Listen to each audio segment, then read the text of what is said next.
La conquista de América. Uno de los procesos más polémicos y más apasionantes de la historia. Un choque de civilizaciones, uno de verdad, así, con sus traiciones, sus asesinatos, sus batallas épicas, como un Game of Thrones pero en la vida real. Francamente, ¿cómo no quedar pensativos y fascinados con la idea de estos hombres con armaduras, pisando por primera vez las playas del Caribe, encontrándose con poblaciones indígenas completamente desconocidas, cuyas costumbres debieron parecerles tan extrañas, pero también topándose con pirámides, mayas o aztecas, con templos y con ciudades enteras, magníficas, pero tan diferentes de lo que estaban acostumbrados a ver en Europa? ¿No les parece surrealista esta imagen? ¿Quién no ha soñado alguna vez con irse de explorador por los Andes o por la jungla amazónica en busca de los tesoros legendarios del Dorado o de la ciudad perdida de Paititi? ¿Quién no quisiera ser el primero en poner el pie en Machu Picchu o ver en toda su esplendor a la ciudad perdida de la Sierra Nevada colombiana? Cuando era chiquito, yo soñaba con construir una máquina de tiempo, ir a comprar una bazuca y irme al Caribe a esperar a Cristóbal Colón, a pasarle sus ganas de descubrimiento. Pero mi mamá insistía en que la máquina de tiempo no existía. Lo curioso de ese periodo, así sea tan conocido, es que tenemos una visión de él muy romántica, a veces ilusa, incluso poco coherente. Parece como un proceso lineal en el que los españoles hubieran arrasado inevitablemente con los indígenas por su superioridad tecnológica y por sus artimañas. Todo esto es olvidar que, por un lado, los españoles no vencieron solos. Sus ejércitos estaban conformados principalmente por indígenas. Indígenas en guerra contra otros, que se aprovecharon de la situación para deshacerse de sus enemigos, sin saber dónde todo este proceso los iba a llevar. Y por otro lado, que como en cualquier guerra, también hubo héroes y batallas memorables, épicas, en las que los nativos vencieron. Como la historia no les hizo justicia, déjenme presentárselos.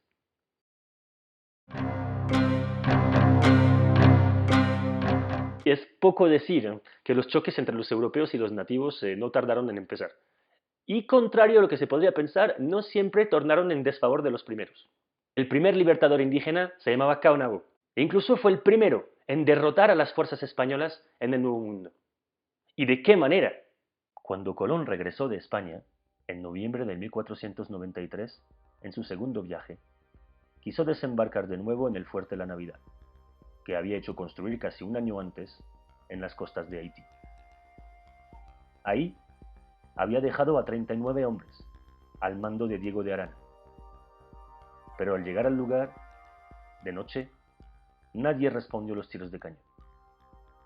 Poco después, encontraron 4 cadáveres crucificados. Ahí, francamente, empieza a apestar un poco. Finalmente, fueron avisados por sus aliados indígenas que los 39 cristianos habían sido derrotados, matados y comidos por Caonabo y sus hombres, y que el fuerte estaba en cenizas. Según la leyenda, Caonabo fue incitado por su mujer, Anacaona, y habría atacado un primer grupo de españoles que habían ido tierra adentro. Después, aprovechando la noche, habría atacado el fuerte, ganando la batalla para después incendiarlo. Indios taínos, igual que en la canción de Calle 13, fue el primero en lograr destruir un asentamiento español en el Nuevo Mundo. Caonabo 1, Colón 0.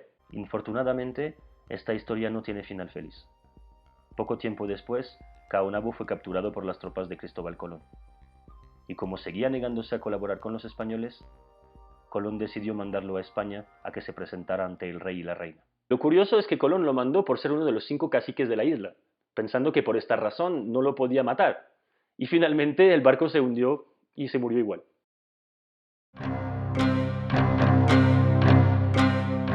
Y la noche triste fue el episodio más famoso de la batalla por Tenochtitlán, la única verdadera victoria de los aztecas sobre los españoles. Pero eso sí, fue una terrible derrota para Hernán Cortés.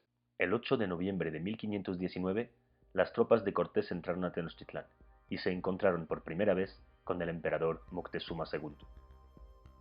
Si bien los primeros momentos transcurrieron con aparente normalidad y cordialidad de ambos lados, está claro hoy en día que ambos líderes estaban preparando sus cartas para vencer al otro. Un tiempo después, Cortés encontró la excusa perfecta para aprisionar al Tlatoani Y la excusa fue simple. Un ejército totonaca, unos aliados de los españoles, entró en conflicto con los aztecas, y los españoles intervinieron. La batalla terminó con 7 muertos, incluyendo el capitán de las fuerzas españolas. Por lo tanto, Cortés, pues, evidentemente lo aprovechó y pidió que le entregaran al culpable, lo ejecutó y después aprisionó al Tlatoani. En la jerga se llama matar a 2 pájaros de un solo tiro, sin malos juegos de palabras.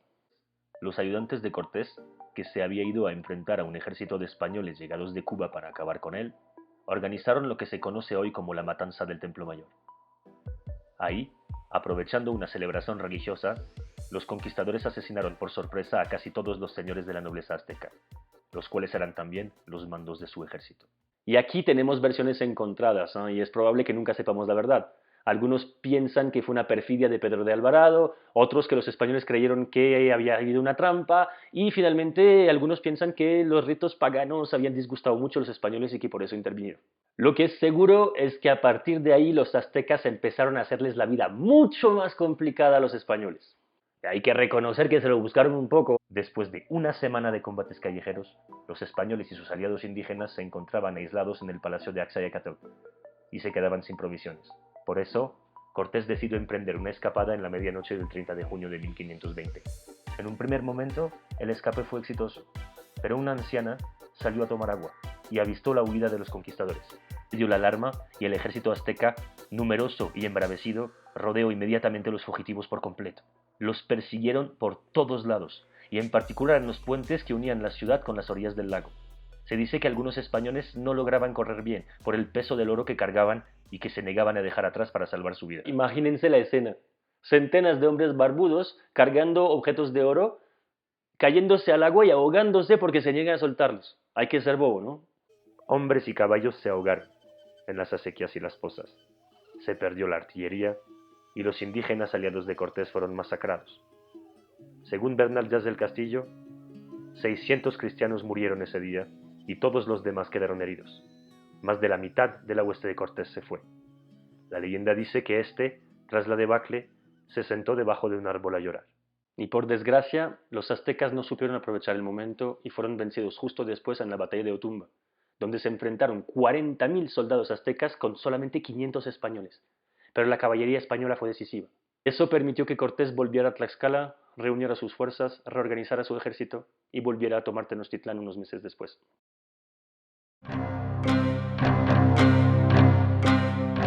En general, cuando se habla de la conquista de Perú, hay algunas fechas que se tienen muy claras, como por ejemplo el encuentro de Cajamarca, el 16 de noviembre de 1532, que termina en la captura de Atahualpa por las tropas de Francisco Pizarro. Su ejecución el 26 de julio de 1533 y finalmente la entrada del ejército español en Cusco en noviembre de ese mismo año.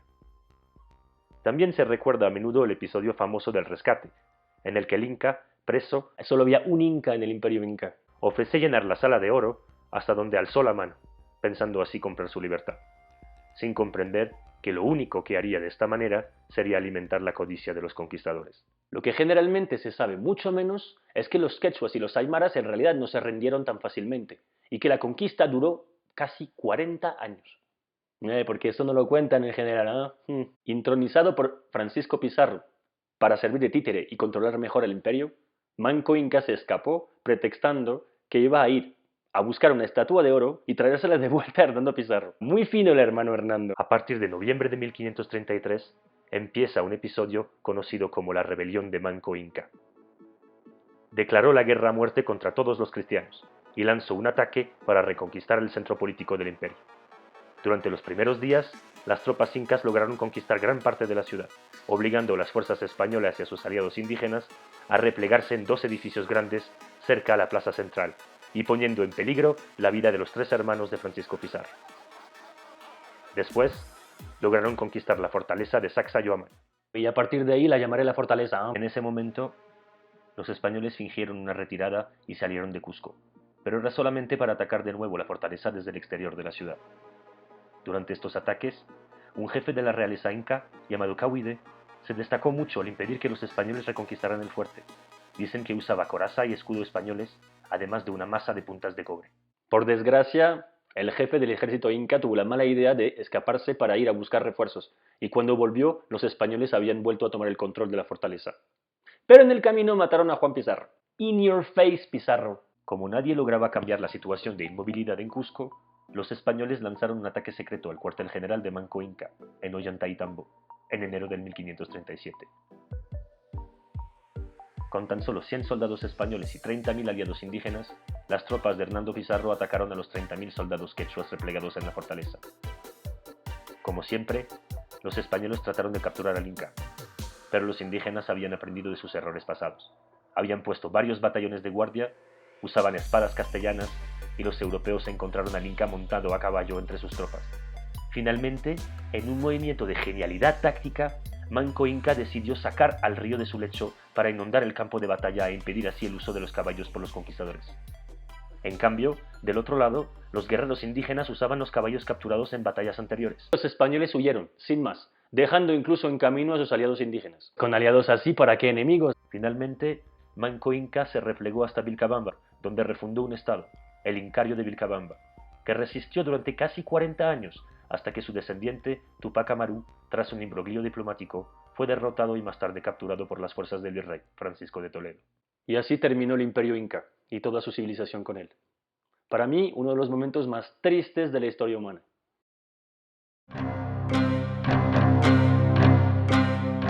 Lo mínimo que se puede decir hasta ahora es que las victorias indígenas no les han servido de mucho. Pero el caso que tenemos aquí es bien diferente. Un pueblo nativo, originario del centro de Chile, que resistió tanto la conquista que jamás fue conquistado. Lo habrán adivinado, estoy hablando obviamente de los mapuches. Incansables guerreros, organizados y militarizados, aprovechando perfectamente el terreno, fueron la espina en el pie de todos los europeos que intentaron someterlos. Y de los incas antes de eso. Durante 236 años, el pueblo mapuche resistió y causó memorables debacles. Son demasiadas para ser contadas todas. El primero en romperse los dientes contra ellos fue Almagro, en plena conquista del Perú en 1536, tras ser derrotado en la batalla de Reino Huelén. Tuvieron que devolverse con el rabo entre las patas. Pero la guerra de Arauco empezó realmente con Pedro de Valdivia y la batalla de Quilapurá en 1546, que vio la victoria de los españoles, y empezando el periodo de asentamiento español en la zona. En 1553, el joven Lautaro, héroe y líder de los mapuches, inició la gran rebelión de este pueblo. Lo interesante es su historia. Primero, fue capturado por Pedro de Valdivia, fascinado por su inteligencia. Durante el periodo en el que estuvo con él, aprendió el arte de la guerra y las tácticas españolas. Y un día se escapó y regresó a su pueblo. Les enseñó a sus compatriotas a perder el miedo a los caballos y a aprovechar el terreno para defenderse contra las cargas de caballería. Organizó y jerarquizó a su ejército, le enseñó la disciplina militar y se lanzó en guerra contra los cristianos. Eso es lo que se llama que te salga el tiro por la culata. Lideradas por Lautaro, las fuerzas mapuches obtuvieron una victoria decisiva en la batalla de Tucapel, o desastre de Tucapel para los españoles, del 25 de diciembre de 1553 al 1 de enero de 1554. ¡Feliz Navidad! En el transcurso de la batalla, Pedro de Valdivia es capturado y posteriormente ejecutado.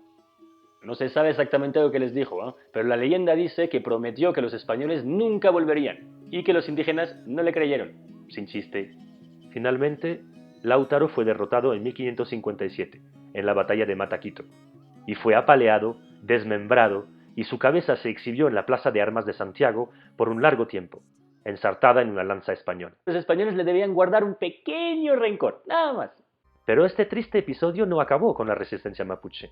El sucesor de Lautaro, Caupolicán, siguió luchando, y después de él los indígenas eligieron otros jefes de guerra, parando cualquier intento de conquista de su territorio, hasta crear su propio reino. Solo con la independencia de Chile, la misma que se suponía iba a liberar a los pueblos de los opresores españoles, es que los mapuches, que habían cambiado y se habían enriquecido y por lo tanto eran menos guerreros, fueron sometidos y después, bajo Augusto Pinochet, reprimidos como nunca antes. Bueno, compañeros, es todo por hoy. Si les gustó el video, no olviden decirlo en comentario o poner un pulgar arriba. También pueden compartir en sus redes sociales para que otros puedan verlo. Los invito a suscribirse al canal para más videos históricos en el futuro. Hasta pronto.